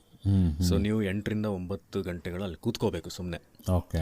ಸೊ ಪ್ರೊಡಕ್ಟಿವಿಟಿ ನಿಮ್ಮದು ಕಡಿಮೆ ಆಯಿತು, ಬೇಜಾರು ಮಾಡ್ಕೊಂಡ್ಬಿಡ್ತೀರಾ ನೀವು. 8 ರಿಂದ 9 ಗಂಟೆ ಖಾಲಿ ಕೂತ್ಕೋಬೇಕು, ಹೊರಗಡೆ ಹೋಗೋ ಹಾಗಿಲ್ಲ, ಬೇರೆ ಕಡೆ ಕೆಲಸ ಮಾಡೋ ಹಾಗಿಲ್ಲ. ಸೊ ಹಾಗಾದಾಗ ನಿಮಗೆ ಫ್ರಸ್ಟ್ರೇಷನ್ ಶುರು ಆಗುತ್ತೆ. ಸೊ ಸ್ಯಾಲ್ರಿ ಎಷ್ಟೋ ಇರ್ಬೋದು ಅಲ್ಲಿ ಕೊಡೋ ಸ್ಯಾಲ್ರಿ, ಬಟ್ ಅಷ್ಟು ನಿಮಗೆ ಬೇರೆ ಕಡೆ ಮಾಡಿದ್ರೆ ಫ್ರೀಲ್ಯಾನ್ಸಿಂಗ್ ಆಗಿ ನೀವು ಮಾಡಿದ್ರೆ ಮಂತ್ಲಿ ಎಷ್ಟು ಗಳಿಸ್ಬೋದು ಅಷ್ಟು ಸ್ಯಾಲರಿ ಚಾನಲ್ ಕಡೆಯಿಂದ ಸಿಗಲ್ಲ. ಮ್ಯಾಕ್ಸಿಮಮ್ ನನ್ನ ಪ್ರಕಾರ ನಿಮಗೆ ಒಂದು 35ರಿಂದ ಶುರು ಮಾಡಿ ಮ್ಯಾಕ್ಸಿಮಮ್ 50ವರೆಗೂ ಕೊಡ್ಬೋದು. Okay okay, in terms of 1000. Okay, 50,000 35,000ದಿಂದ ಒಂದು 50,000ವರೆಗೂ ಕೊಡ್ಬೋದು ನಿಮಗೆ ಮ್ಯಾಕ್ಸಿಮಮ್. ಸೊ ಅದೇ ನೀವು ಹೊರಗಡೆ ಮಾಡಿದ್ರೆ ಒಂದು ಬೇಸಿಕ್ ಕ್ಯಾಲ್ಕುಲೇಷನ್ ಹೇಳ್ತೀನಿ ನಿಮಗೆ. ನೀವು ಒಂದು ತಿಂಗಳಲ್ಲಿ 30 ದಿನಗಳಿರುತ್ತೆ, ದಿನಕ್ಕೆ ನೀವು 4 ಎಪಿಸೋಡ್ ಡಬ್ ಮಾಡಿ ಬರ್ತೀರಾ ಬೇರೆ ಬೇರೆ ಸ್ಟುಡಿಯೋಲ್ಲಿ. 4 ಎಪಿಸೋಡ್ಗೆ ನಿಮಗೆ ಒಂದು 500 ರೂಪೀಸ್ ಕೊಟ್ಟರು ಅಂದ್ಕೊಳ್ಳಿ, 2,000 ರೂಪಾಯಿ ಆಯಿತು. ಹೌದು, ದಿನಕ್ಕೆ. ನೀವು 30 ದಿನ ಹಂಗೆ ಎಪಿಸೋಡ್ಗೆ, ವೆಬ್ ಸೀರೀಸ್ಗೆ, ಏನೋ ಒಂದು ಕ್ಯಾರೆಕ್ಟರ್ಗೆ, ಮೂವಿಡು ಏನೋ ಒಂದು ಡಬ್ ಮಾಡಿ ಬಂದರೆ ತಿಂಗಳಿಗೆ 60,000 ಆಯಿತು ಸರ್ ನಿಮ್ಮದು. ಹೌದು ಹೌದು, ಅಂದರೆ ಇದು ಬರೀ ಡಬ್ಬಿಂಗ್ ಮಾತ್ರ, ಬಟ್ ಐ ಥಿಂಕ್ ವಾಯ್ಸ್ ಓವರ್ಗೆ ಇನ್ನೂ ಜಾಸ್ತಿ ಇದೆ ಚಾರ್ಜ್ ರೇಟ್ಸ್. ವಾಯ್ಸ್ ಓವರ್ಗೆಲ್ಲ ಜಾಸ್ತಿ ಇದೆ ಸರ್. ಅದು ಸೆಕೆಂಡ್ಸ್ 30 ಸೆಕೆಂಡ್ಸ್ 40 ಸೆಕೆಂಡ್ಸ್ ಅದು ಎಷ್ಟು ಆ್ಯಡ್ ಇರುತ್ತೋ, ಅದು ಬ್ರ್ಯಾಂಡ್ ಹೆಂಗಿದೆಯೋ, ಕ್ಲೈಂಟ್ ಯಾರಿದ್ದಾರೋ ಅದ್ರ ಮೇಲೆ ಹೋಗುತ್ತೆ ನಿಮಗೆ. ಅಲ್ಲಿ ಜಾಸ್ತಿ ಸಿಗುತ್ತೆ ಇದಕ್ಕೆ ಕಂಪೇರ್ ಮಾಡಿ. ಅದೇ ಬೇರೆ ಡೊಮೇನು, ಇದೇ ಬೇರೆ ಡೊಮೇನು. ಕರೆಕ್ಟ್. ಮತ್ತು ಇನ್ನೂ ಜಾಸ್ತಿ. ಎಸ್, ಈಗ ಹೊಸದಾಗಿ ಶುರು ಮಾಡಿರ್ತಾರೆ, ಏನೋ ಒಂದಷ್ಟು ಮಾಡಬೇಕು ಈ ಕ್ಷೇತ್ರದಲ್ಲಿ ಅಂತ ಗುರುತಿಸ್ಕೋಬೇಕು ಅಂತ ಇರ್ತಾರೆ, ದೂರ ಬೇರೆ ಬೇರೆ ಊರುಗಳಲ್ಲಿ ಇರ್ತಾರೆ, ಅವ್ರು ಬೆಂಗಳೂರಿಗೆ ಬರೋಕ್ಕಾಗಲ್ಲ. ಸೊ ಅಂಥವರು ಹೇಗೆ ಅವಕಾಶಗಳನ್ನ ಗಿಟ್ಟಿಸ್ಕೋಬೋದು? ಅವ್ರಿಗೆ ಅನಿಸುತ್ತೆ ನಮ್ಮ ವಾಯ್ಸ್ ಚೆನ್ನಾಗಿದೆ ನಾವೇನೋ ಟ್ರೈ ಮಾಡ್ಬೋದಾ ಅಂತ ಅನಿಸ್ಬಹುದು. ಆ ಥರದವ್ರಿಗೂ ಹೇಗೆ ಅವಕಾಶಗಳನ್ನ ಹುಡ್ಕೋಬೇಕು? ಸರ್, ಈಗ ಮುಂಚೆ ಥರ ಯಾವುದೂ ಇಲ್ಲ. ಕ್ಲೈಂಟ್ನ ಹುಡ್ಕೊಂಡು ಹೋಗಬೇಕು, ಸ್ಟುಡಿಯೋಗೆ ಹೋಗಬೇಕು, ಅದು ಏನಿಲ್ಲ. ಎಲ್ಲ ಕ್ಲೈಂಟ್ಗಳು ಫೇಸ್ಬುಕ್ಕಲ್ಲಿ ಗ್ರೂಪ್ಸ್ಗಳಿವೆ, ಅಲ್ಲೇ ನಿಮ್ಮನ್ನು ಆರ್ಟಿಸ್ಟ್ಗಳನ್ನ ಹುಡುಕ್ತಾ ಇರ್ತಾರೆ ಯಾವಾಗಲೂ. ಸೊ ಆ ಗ್ರೂಪ್ಸಲ್ಲಿ ನೀವು ಅಟ್ಲೀಸ್ಟ್ ಆ್ಯಡ್ ಆಗಿ ನಿಮ್ಮನ್ನು ನೀವು ಪ್ರಮೋಟ್ ಮಾಡ್ಕೊಳ್ಬೇಕು. ಓಕೆ, ಪ್ರಮೋಟ್ ಮಾಡ್ಕೊಳ್ಳೋದಂದ್ರೆ ನಿಮ್ದೊಂದು ಫೋಟೋ ಹಾಕಿ ನಾನು ವಾಯ್ಸ್ ಓವರ್ ಮಾಡ್ತೀನಿ ಅಂತ ಹಾಕೊಳ್ಳೋದಲ್ಲ, ಇಷ್ಟು ಲ್ಯಾಂಗ್ವೇಜ್ ಗೊತ್ತು ಅಂತೇಳಿ ಬರ್ಕೊಳ್ಳೋದಲ್ಲ. ಬರೀ ನಿಮ್ದು ಸ್ಯಾಂಪಲ್ ಅಪ್ಲೋಡ್ ಮಾಡಬೇಕು. ಸ್ಯಾಂಪಲ್ ಹೆಂಗಿರಬೇಕು? ಪ್ರೊಫೆಷನಲ್ ಆಗಿರಬೇಕು, ಗೊತ್ತಾಗಬಾರ್ದು ಅಫಿಷಿಯಲ್ ಅನ್ಅಫಿಷಿಯಲ್ ಅಂತ ಕನ್ಫ್ಯೂಸ್ ಆಗಬೇಕು ಅವ್ರಿಗೆ. ಸೊ ಆ ರೀತಿ ನಿಮ್ದು ಸ್ಯಾಂಪಲ್ ಇದ್ರೆ ಯಾರು ಬೇಕಾದರೂ ಬರ್ತಾರೆ ಸರ್. ಅಂದರೆ ಜೋ ದಿಕ್ತಾ ಹೇ ವೋ ಬಿಕ್ತಾ ಹೇ ಅಂತ ಹೇಳ್ತಾರೆ. ಆ ಥರ ನಾವು ಬರೀ ಬೋರ್ಡ್ ಹಾಕೋದ್ರ ಬದಲಿಗೆ ಸ್ಯಾಂಪಲ್ ಕೊಡ್ತಾನಲ್ಲ, ಈಗ ಚಿಪ್ಸ್ ಅಂಗಡಿಗೆ ಹೋದರೆ ಫಸ್ಟ್ ಏನು ಬೇಕಿದ್ರು ತಿಂದು ನೋಡಿ ಸರ್ ಅಂತ. ಆ ಥರ ನಮ್ಮದು voice sample, being A voice actor, ನಮ್ಮ ವಾಯ್ಸನ್ನೇ ಅಲ್ಲಿ ನಾವು ಹಾಕುವಂಥದ್ದು ಅಂತ ಹೇಳ್ತಾ ಇದ್ದಾರೆ. Very good, very good, correct. So ಆಮೇಲೆ ಕೆಲವರಿಗೆ ಈಗ ನೀವು ಟ್ರೈನಿಂಗ್ ತೊಗೋಬೇಕಂತಲೂ ಹೇಳಿದ್ರಿ, ನೀವೆಲ್ಲಾದರೂ ಟ್ರೈನಿಂಗ್ ತೊಗೊಂಡಿದ್ದೀರಾ ಅಜಿತ್ ಅವರು ಇದಕ್ಕೋಸ್ಕರ? ಸರ್, ಮುಂಚೆ ಎಲ್ಲೋ ಟ್ರೈ ಮಾಡ್ತಾಯಿದ್ದೆ, ಟ್ರೈನಿಂಗ್ ಸಿಗುತ್ತೆ, ಅಲ್ಲಿ ಇಲ್ಲಿ ಹೋಗಬೇಕು, ಮಾಡಬೇಕು, ಅವೆಲ್ಲ ಹಿಂದಿ ಇಂಪ್ರೂವ್ ಮಾಡ್ಕೊಳ್ಬೇಕು, ಹಾಗೆ ಹಿಂಗೆ ಅಂತ. ತುಂಬ ಕನ್ನಡ ಬರ್ತಾಯಿತ್ತು, ಹಿಂದಿ ಬರ್ತಿರ್ಲಿಲ್ಲ ಆ ಟೈಮಲ್ಲಿ ಫ್ಲೂಯೆಂಟಾಗಿ. ಸೊ ಅದೆಲ್ಲ ಟ್ರೈ ಮಾಡ್ತಾಯಿದ್ದೆ ನಾನು. ಬಟ್ ಅಷ್ಟು ನನಗೆ ಆ ಟೈಮಲ್ಲಿ ಒಂದು 4-5 ವರ್ಷದಿಂದ ಇಂಡಸ್ಟ್ರಿ ಅಷ್ಟು ಆ್ಯಕ್ಟಿವ್ ಇರಲೇ ಇಲ್ಲ, ಇಂಡಸ್ಟ್ರಿನೇ ಇರಲಿಲ್ಲ, ಇನ್ನು ಟ್ರೈನರ್ಸ್ ಎಲ್ಲಿ ಬರ್ತಾರೆ ನಮ್ಮಲ್ಲಿ. ಸೊ ಹಾಗಾಗಿ ಅಷ್ಟು ವರ್ಕೌಟ್ ಆಗಿಲ್ಲ. ಬಟ್ ಬೇಸಿಕ್ಲಿ ಅದು ನಮ್ಮನ್ನು ನಾವೇ, ಏನಿಲ್ಲ, ಟಿ ವಿ ಇದೆ, ಚಾನಲ್ಸ್ ಇದೆ, ಎಲ್ಲ ನಿಮ್ಮ ಮುಂದೆನೇ ಇದೆ. ಸೊ ಅದನ್ನು ನೋಡಿ ಕೂಡ ನೀವು ಕಲಿಬಹುದು. ಈಗ ನೀವೆಲ್ಲ ಟ್ರೈನಿಂಗ್ ಕೊಡ್ತಾ ಇದ್ದೀರಾ. ಸೊ ಬೇಸಿಕ್ಲಿ ಅದು ಇನ್ನೂ ಹೆಲ್ಪ್ ಆಗುತ್ತೆ ಅವ್ರಿಗೆ. ಯಾಕಂದ್ರೆ ಟಿ ವಿ ನೋಡ್ಕೊಂಡು ಮಾಡೋದು ಅದು ಒಂಥರ ಇದು, ಗುರು ಇಲ್ಲದೆ ಮಾಡ್ದಂಗೆ ನಾವು. ಈಗ ಒಬ್ಬ ಗುರು ಇದ್ರೆ ಇನ್ನೂ ಹೆಲ್ಪ್ ಆಗುತ್ತೆ ನಮಗೆ. ಅದು ಅಂದರೆ ಮುಂದೆ ಇದ್ದಾಗ face to face one class ಇದ್ದಾಗ ತುಂಬ ಹೆಲ್ಪ್ ಆಗುತ್ತೆ ಪ್ರಾಕ್ಟಿಕಲಿ ಅಂತ. ಸೊ ಹಾಗೆ. ಸೊ ನೆಕ್ಸ್ಟು ನೀವು ಹಿಂದಿಲೂ ಕೆಲಸ ಮಾಡಿದ್ದೀರಾ, ಕನ್ನಡದ್ದು ಕೆಲಸ ಮಾಡಿದ್ದೀರಾ, ಎರಡಕ್ಕೂ ಇರೋ ಡಿಫ್ರೆನ್ಸ್ ಏನು? ಅಲ್ಲಿ ಹೇಗೆ ಟ್ರೀಟ್ ಮಾಡ್ತಾರೆ ಆರ್ಟಿಸ್ಟ್ಗಳಂತ, ಪೇಮೆಂಟ್ ವೈಸ್ ಆಗ್ಬೋದು, ಎರಡರದ್ದು ಏನು ಡಿಫ್ರೆನ್ಸ್? ಟ್ರೀಟ್ಮೆಂಟ್ ಅಂದರೆ ಕ್ಲೈಂಟ್ಗಳೇ, ಯಾವ ಕ್ಲೈಂಟ್ ಆದರೂ ಎಲ್ಲ ಭಾರತ ದೇಶದವರೇ ಕ್ಲೈಂಟ್ಗಳು. ಸೊ ಕೆಲವೊಬ್ರದ್ದು ಬಜೆಟ್ ಚೆನ್ನಾಗಿರುತ್ತೆ ಕ್ಲೈಂಟ್ಗಳದ್ದು. ಅವ್ರಿಗೇನೋ, ನನಗೆ ತುಂಬ ಪ್ರೊಫೆಷ್ನಲ್ಸ್ ಅನಿಸಿದ್ದು ಬಾಂಬೆ ಕ್ಲೈಂಟ್ಸ್ಗಳು. ಆ್ಯಕ್ಚುಲಿ ಕೆಲಸ ಆಗಬೇಕಷ್ಟೇ ಅವ್ರಿಗೆ. ಕರೆಕ್ಟ್. ಕೆಲಸ ಇಂಪಾರ್ಟೆಂಟು, ದುಡ್ಡು ಈಗ ಅಡ್ವಾನ್ಸ್ ತೊಗೊಂಡ್ಬಿಡು ಅಂತ ಹೇಳ್ತಾರೆ ಕೆಲವೊಂದು ಸರ್ತಿ. 2 ಡೇಸಲ್ಲಿ ಪೇ ಮಾಡ್ತಾರೆ, ಅಪ್ರೂವಲ್ ಆಗಿರಲ್ಲ ಇನ್ನು, ಬಟ್ ಅವಾಗಲೇ ಪೇ ಮಾಡ್ತಾರೆ. ಆಮೇಲೆ ನಾನು ಕೆಲವೊಂದು ಗಮನಿಸ್ತೀನಿ, ನಮ್ಮ ಸ್ಟೂಡೆಂಟ್ಸೇ ಕೆಲವರಿಗೆ ಫೇಸ್ಬುಕ್ ಅಲ್ಲಿ ನೀವು ಹೇಳಿದ್ರಲ್ವಾ, ಕೆಲವು ಪೇಜ್ಗಳಿರುತ್ತೆ ವಾಯ್ಸ್ ಓವರ್ ಸಂಬಂಧಪಟ್ಟ ಹಾಗೆ, ಕೆಲವರು ಹಾಕಿರ್ತಾರೆ ರಿಕ್ವೈರ್ಮೆಂಟು. ಆ ಥರದ್ದನ್ನು ಕೆಲಸ ಮಾಡಿಸ್ಕೊಂಡು ಪೇಮೆಂಟ್ ಕೊಡದೇ ಇರೋದು ಕೂಡ ಇದೆ. ನಿಮಗೂ ಆ ಥರ ಆಗಿದೆಯಾ ಯಾವಾಗಾದರೂ? ನಾನು ಫೇಸ್ಬುಕ್ಕಲ್ಲಿ ಕ್ಲೈಂಟ್ಗಳು ತುಂಬ ಅಂದರೆ ಪೋಸ್ಟ್ಗಳು ಹಾಕ್ತಾರೆ, ನೀವು ಹೇಳೋದು ಸರಿ. ತುಂಬ ಜನ, ಐ ಥಿಂಕ್ ನನ್ನ ಪ್ರಕಾರ ಒಂದು 30-40% ಫೇಕ್ ಜನ ತುಂಬ ಇದ್ದಾರೆ ಸರ್ ಫೇಸ್ಬುಕ್ಕಲ್ಲಿ. ಕೆಲಸ ಮಾಡಿಸ್ಕೊಂಡು ಅದು ಕಡಿಮೆ ದುಡ್ಡಿಗೆ ಅಪ್ರೋಚ್ ಮಾಡಿ, ಅದು ದುಡ್ಡು ಕೊಡಲ್ಲ ಕೆಲಸ ಮಾಡಿಸ್ಕೊಂಡು. ಆ ಥರ ನಮ್ಮ ಜೊತೆ ಲಕ್ಕಿಲಿ ಏನೂ ಆಗಿಲ್ಲ ಇಲ್ಲಿವರೆಗೂ. Okay okay. ನಿಮಗೆ ಹೇಗೆ ಗೊತ್ತಾಗ್ಬಿಡುತ್ತೆ ಅದು ಇದು ಒರಿಜಿನಲ್ ಫೇಕ್ ಅಂತ ಕಂಡುಹಿಡ್ಕೊಳ್ಳೋದು ಹೇಗೆ? ಒಂದು ಆರ್ಟಿಸ್ಟ್ ಫ್ರೆಂಡ್ಸ್ ಎಲ್ಲ ಏನಿದಾರಲ್ಲ ನಮ್ಮ ಜೊತೆ ಕಾಂಟ್ಯಾಕ್ಟಲ್ಲಿರೋರು ತುಂಬ ದೊಡ್ಡ ಗ್ರೂಪ್ ಇದೆ ನಮ್ಮದು. ಒಂದು ನಾವು ನಮಗೆ ಆ ಕ್ಲೈಂಟ್ ಜೊತೆ ಒಂದು ಫಸ್ಟು ಬೇಸಿಕ್ ನೀವು ನೋಡಿದ ತಕ್ಷಣ ಗೊತ್ತಾಗುತ್ತೆ ಅವ್ನು ಕ್ಲೈಂಟ್ ಜೆನ್ಯೂನೋ ಇಲ್ಲ ಅಂತೇಳಿ. ಅವ್ನ ಪ್ರೊಫೈಲ್ ನೋಡಿದ್ರೆ ಗೊತ್ತಾಗುತ್ತೆ ದೊಡ್ಡ ಕಂಪ್ನಿನೋ ಏನೋ ಅಂತೇಳಿ. ಕಂಪ್ನಿನೇ ಇಲ್ಲ, ಸುಮ್ಮನೆ ಅವನೇನೋ ಒಂದು ತೊಗೊಂಬಂದಿದ್ದಾನೆ ಪ್ರಾಜೆಕ್ಟ್ ಅಂದರೆ ಮಾಡೋಕ್ಕೆ ಹೋಗಬಾರ್ದು. ನಾನಂತರೂ ಮಾಡೋಕ್ಕೆ ಹೋಗಲ್ಲ. ಕೆಲವೊಬ್ರು ಎಕ್ಸ್ಪೀರಿಯನ್ಸ್ ಅದು ಇದು ಅಂತ ಹೋಗ್ತಾರೆ, ದುಡ್ಡು ಕಳ್ಕೊತಾರೆ ಅಷ್ಟೇ. ಅದು ಅವ್ರಿಗೆ ಬಿಟ್ಟಿದ್ದು. ಫಸ್ಟು ಪ್ರೊಫೈಲ್ ಚೆಕ್ ಮಾಡಿ, ಅವ್ರದ್ದು ಕಂಪನಿ ಇದೆ ಅಲ್ವ ಅಂತ ನೋಡಿ. ಫಸ್ಟು ಕಂಪನಿ ಇರಬೇಕು, ಒಂದು ಅಪ್ರೋಚ್ ಮಾಡಿದಾರೆ ಅಂದರೆ ಕಂಪನಿ ಇರಬೇಕು. ಕಂಪನಿದು ಅವ್ರ ಪ್ರೊಫೈಲ್ ಕಂಪನಿ ನೋಡಿದಾಗ ನಿಮಗೆ ಯೂಟ್ಯೂಬ್ ಅಲ್ಲಿ ಇಲ್ಲಿ ಹಾಕಿದಾಗ ಅವ್ರ ಕಂಪನಿ ಡೀಟೇಲ್ಸ್ ಎಲ್ಲ ಸಿಗುತ್ತೆ, ರಿವ್ಯೂಸ್ ಸಿಗುತ್ತೆ. ರಿವ್ಯೂಸ್ ಇರುತ್ತೆ, ಅವ್ರು ಮಾಡಿರೋ ಏನು ಪ್ರಾಜೆಕ್ಟ್ ಮಾಡಿದ್ದಾರೆ ಅವೆಲ್ಲ ನೋಡ್ಕೋಬೇಕು ನೀವು. ಅವೆಲ್ಲ ಯಾರು ರಿಸರ್ಚ್ ಮಾಡೋ ಕೆಲಸ ಸಿಗ್ತಾ ಮ್ಯಾಗರ್ರುಂಗ ನಾನಿದ್ದೀನಿ ಅನ್ಕೊಂಡು ಹಾಕ್ಬಿಟ್ಟು ಸ್ಯಾಂಪಲ್ ಕಳಿಸಿ. ಹೌದು, ನಾನು ತುಂಬಾ ನೋಡ್ತೀನಿ, ಇಂಟ್ರೆಸ್ಟೆಡ್ ಅಂತ ಹಾಕ್ತಾರೆ, ಅದನ್ನು ಚೆಕ್ ಮಾಡಲ್ಲ. ಆ ಥರದ್ದು ತುಂಬ ಜನಕ್ಕೆ ನಾನು ಹೇಳ್ತಾ ಇರ್ತೀನಿ. ಅದಕ್ಕೆ ಆಮೇಲೆ ತುಂಬ ಜನ ಇಂಟ್ರೆಸ್ಟೆಡ್ ಅಂತ ಹಾಕಿರೋರೆಲ್ಲ ಫ್ರೆಷರ್ಸ್ ಇದ್ದಾರೆ ಸರ್ ಅಲ್ಲಿ. ಹೌದು, ನಾನು ನೋಡಿರೋ ಪ್ರಕಾರ. ಅದೇ ಅಂದರೆ ಫ್ರೆಷರ್ಸ್ ಯೂಶಲಿ ಆ ಥರದಕ್ಕೆಲ್ಲ ಯೂಶಲಿ ಹಳ್ಳಕ್ಕೆ ಬೀಳೋದು ಅನ್ನೋ ಥರದ್ದು. ಬಟ್ ತಪ್ಪೇನಿಲ್ಲ, ಎಕ್ಸ್ಪೀರಿಯನ್ಸ್ ಆಗಬೇಕು, ಕಲಿಬೇಕು, ವರ್ಕ್ ಸಿಗ್ತಿದೆಯಲ್ಲ ನನಗೂ ಅನ್ನೋದೊಂದು ಆಸೆ ಇರುತ್ತೆ ಪಾಪ ಅವ್ರಿಗೂ. ಸೊ ಹಾಗಾಗಿ ಅದು ಆಸೆ ಅಂತ ಇದ್ದಾಗ ಸ್ವಲ್ಪ ಈ ಥರ ಇದು ಅಂದರೆ ಏನು ಮೋಸ ಹೋಗೋದು ಸ್ವಲ್ಪ ಜಾಸ್ತಿ ಅಂತ. ಅದೇ. ಸೊ ಇದಕ್ಕೇನಾದರೂ ಪ್ರಾಪರ್ ಒಂದು ಚಾನಲ್ ಥರ ಇದ್ದರೆ ಒಳ್ಳೇದು ಅನಿಸುತ್ತೆ. ಅಂದರೆ ಲೈಕ್ ಒಂದು ಅಸೋಸಿಯೇಷನ್ನು ಆ ಥರದ್ದು ಏನೋ ಒಂದು ಮಾಡಿ ಅದ್ರ ಮೂಲಕ ಕೆಲಸ ಬಂದರೆ ಏನನ್ಸುತ್ತೆ ಇದ್ರ ಬಗ್ಗೆ? ಅದ್ರ ಮೂಲಕ ಬಂದರೆ ಅವ್ರಿಗೆ ಕಮಿಷನ್ ಕೊಡಬೇಕು ಸರ್. ಈಗ 3,000 ರೂಪಾಯಿ ಕೆಲಸ ಮಾಡಿದ್ರೆ ಅವ್ರು ಒಂದು 500-1,000 ರೂಪಾಯಿ ತೊಗೊತಾರೆ. ನೀವು ಮಾಡಿರೋ ಕೆಲಸಕ್ಕೆ ನಿಮಗೆ ಬರೀ 2,000 ಸಿಗುತ್ತೆ. ಅದು ಯೂಸ್ ಇಲ್ಲ ಸರ್. ನಂಗೆ ಅಸೋಸಿಯೇಷನ್ ಮೇಲೆ ಏನು ಅಷ್ಟೊಂದು ನಂಬಿಕೆ ಇಲ್ಲ. ಯಾಕಂದರೆ ಈಗ ಆಲ್ರೆಡಿ ಡಬ್ಬಿಂಗ್ ಅಸೋಸಿಯೇಷನ್ ಇದೆ, ಏನು ಉಪಯೋಗ ಇದೆ ಅದರಿಂದ ಅಂತ ಅರ್ಥ ಆಗ್ತಾಯಿಲ್ಲ ನನಗೆ. ಕರೆಕ್ಟ್. ಸೊ ಈ ಥರ ಫ್ರೀಲಾನ್ಸ್ ಮಾಡೋದೇ ಅಂದರೆ ಪ್ರಪಂಚನೇ ಚೇಂಜ್ ಆಗ್ತಾ ಇದೆ ಈಗಿದ್ರ.